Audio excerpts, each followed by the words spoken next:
tontos, ya comienza el circo pronto, tenemos domadores, marionetas. Bienvenidos a Son Cubano, un programa del Consejo para la Transición Democrática en Cuba, un espacio de información y reflexión sobre el pasado, presente y futuro de la isla. Del fracaso, regalando una sonrisa y vendiendo abrazos. Bienvenidos todos a esta nueva emisión de Zoom Cubano. Nos acompaña, como siempre, desde España, Hernán Alberro, esperando que se nos incorpore desde acá de La Habana, Julio Aleaga, y les habla Pedro Acosta Peña, también desde acá, desde La Habana. Buenas tardes, Hernán. ¿Qué tal, Pedro? ¿Cómo estás? Buenas tardes. Bueno, hoy tenemos un programa muy interesante. Vamos a hablar del proceso eleccionario en Cuba. Muchos se asombrarán de lo que aquí vamos a hablar. En primer lugar, en Cuba deben saber todos, y el que no lo sepa, que se entere, hay un solo partido. Y ese partido controla desde la base todo el proceso eleccionario cubano. En la base, a través de los núcleos zonales, que son quienes designan a aquellos que van a formar parte de las comisiones y municipales y demás. Y a partir de ahí sigue este partido controlando todos los procesos. Voy a dar un poco más amplia esta situación. Los núcleos zonales, cuando empiezan a elegirse los delegados de circunscripción, se reúnen y consideran quiénes deben ser aquellos que se propondrán y están preparados y listos para ser los primeros en proponer a estas personas. Y como en Cuba a nadie le interesa este proceso desde la base, porque esos infelices delegados nada resuelven ni nada pintan en la estructura superior de la Asamblea Nacional, están locos porque se proponga al primero y de ahí salir de esta reunión.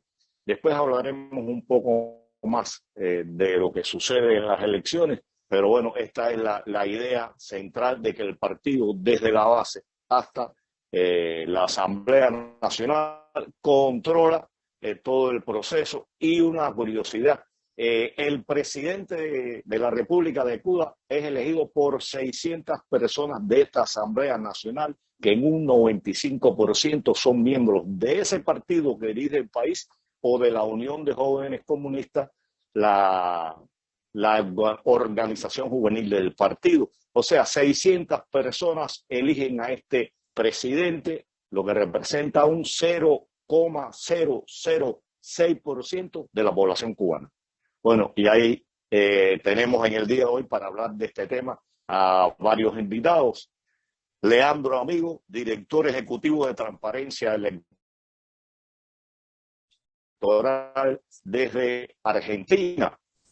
Juan Manuel Moreno, activista por los derechos humanos y director de la revista digital Amanecer Habanero acá en La Habana. Abdel Legrand, activista por los derechos humanos y miembro del Partido Ciudadanos por el Desarrollo. Hildebrando Chaviano, abogado y director del Centro de Análisis para Políticas Públicas en Cuba. Te cedo la palabra, Hernán. Gracias, Pedro. Como siempre, muy buena introducción.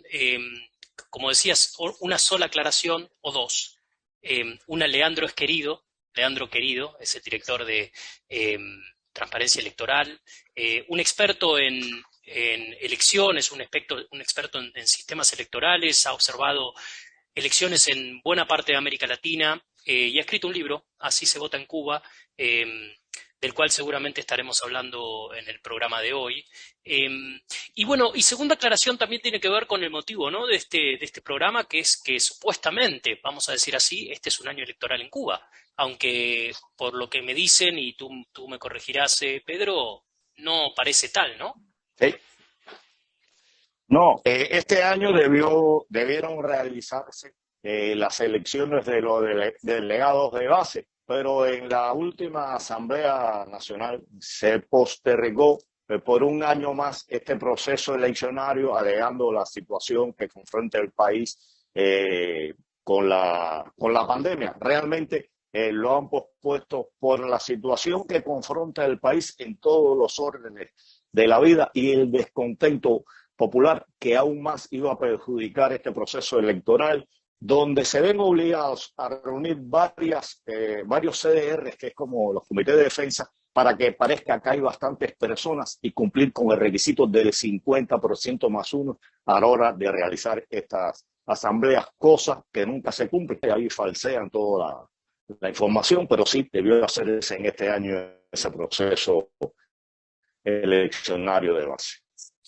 Y me gustaría arrancar, ya que tenemos a Leandro, la oportunidad de hablar con un experto en el tema, me gustaría primero, a ver, supongo que compartís la misma duda que yo, Pedro, que es ¿por qué decidiste escribir un libro sobre el proceso electoral en Cuba, sobre cómo se vota en Cuba?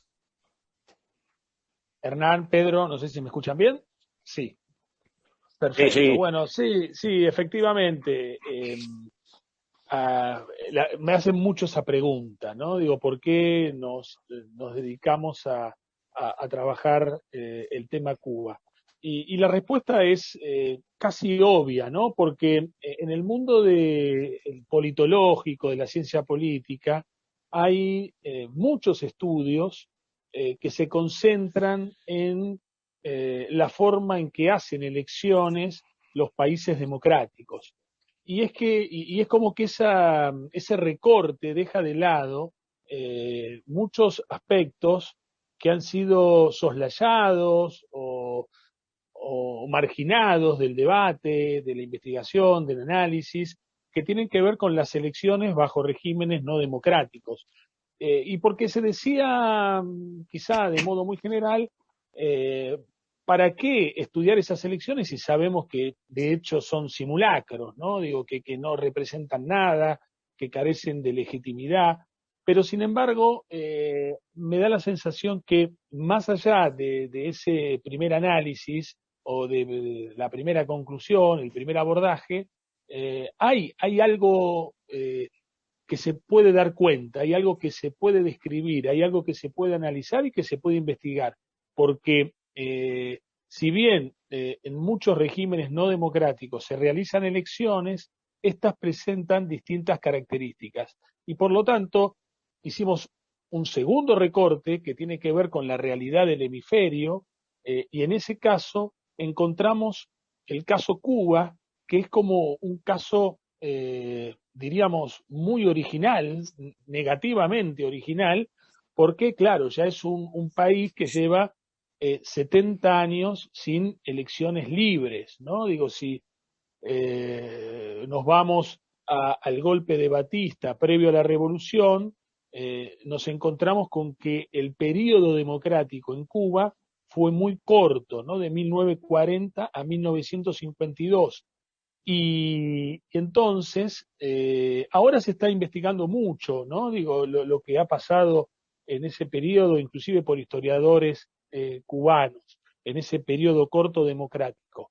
Pero nosotros, de alguna manera, decidimos hacer un recorte y analizar entonces la realidad electoral en Cuba desde la revolución hasta la actualidad. Y nos encontramos, bueno, con una serie de filtros, de obstáculos que se le ponen a la ciudadanía para que efectivamente no pueda participar en las mismas condiciones que lo hace en un régimen democrático, ¿no? Y después, bueno, hay muchos trabajos, algunos politológicos interesantes, que dan cuenta del por qué hacen elecciones los regímenes autoritarios o directamente totalitarios. Y esa es una pregunta que nos hicimos nosotros, ¿no? Es decir, bueno, ¿por qué Cuba hace elecciones? Si tiene el control total, no es una democracia, no es un gobierno legítimo, sin embargo, ¿por qué se preocupa por ofrecerle a la comunidad internacional como una suerte de discurso en donde ellos tienen, como dijo en su momento la titular de del Consejo Nacional Electoral de Cuba, Balseiro, que hay una democracia a la cubana. Bueno, ¿de qué se trata eso? ¿Realmente es una democracia? ¿Realmente hay algo de democrático en este proceso electoral cubano? Y nosotros entonces, Hernán, ahí nos pusimos a investigar y bueno, y analizamos el proceso electoral 2017-2018 con mucha profundidad, desde el aspecto normativo, desde la implementación del proceso electoral, desde las formas que adquiere esa elección, y concluimos, digo, si querés me anticipo un poco a todo eso, concluimos que estas elecciones que realiza Cuba no tienen nada que ver con las elecciones que se organizan en los países democráticos, ¿no? Hay como tres funciones básicas para describir por lo menos la intención de hacer elecciones bajo regímenes totalitarios. Una tiene que ver con mostrarle a la comunidad internacional que tienen el control interno del país. Por eso vamos a ver índices de participación, porcentajes de participación cercanos al 100%, al 98%, al 95%, y vamos a ver a los referentes del régimen de Cuba siendo ya no votados, sino prácticamente plebiscitados, ¿no? El caso de Raúl Castro en ese periodo electoral 2017-2018, donde fue el candidato más votado, con el 99% de los votos en su distrito. Entonces, eso es lo que quiere mostrarle a la comunidad internacional, que tienen el control. Por otro lado, también es una forma de poner en movimiento todo lo que tiene que ver con esa maquinaria estatal de partido único, en donde el Estado es el centro, en donde el Estado distribuye todos los recursos a disposición. Entonces el ciudadano queda como rehén de ese Estado, y la elección es una oportunidad para poner en movimiento todas las instancias del Estado, ¿no? Entonces, desde un centro poder controlar, ese centro puede ser nacional, puede ser provincial o puede ser municipal, poner todas las fuerzas vivas del país en funcionamiento, del partido, sobre todo para hacer un análisis acerca de en dónde están sus fortalezas o en dónde están sus debilidades, ¿no? Y por último, la tercera función, en líneas generales, tiene que ver con la oportunidad de realizar purgas internas, porque si no, ¿cuándo las van a hacer, ¿no? Entonces, la elección es una oportunidad para dejar en evidencia algún líder que no cuenta ya con el beneplácito de la conducción, exponerlo, y en tal caso, con estas elecciones simuladas, hacer que perdió 2 puntos porcentuales con respecto al líder del partido de otro distrito, y en ese caso entonces hacerlo pasar a los cuarteles de invierno, ¿no? En definitiva, esas son las tres causas, razones generales acerca de el por qué los regímenes totalitarios hacen elecciones. No sé si fui claro con respecto a estos temas. Clarísimo, clarísimo, Leandro. Y me parece que es... Claro.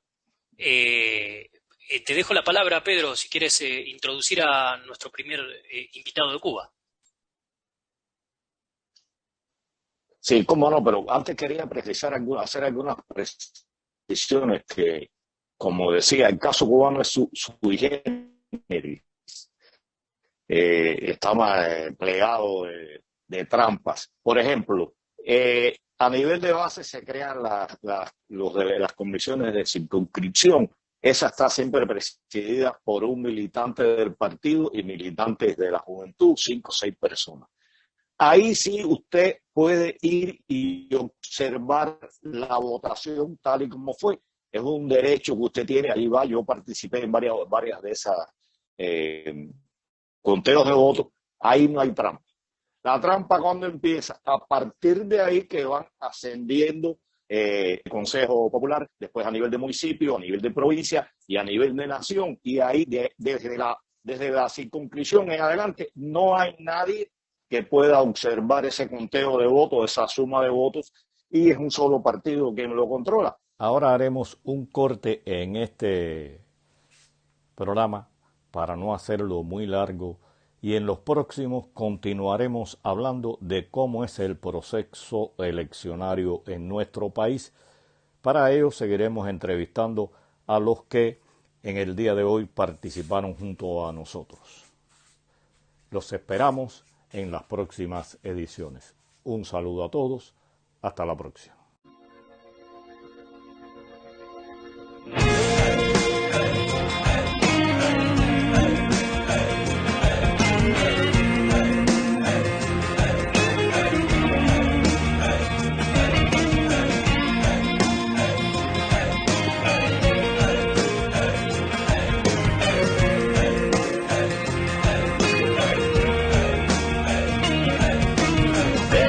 Vengan a la feria de los tontos, ya comienza el circo pronto.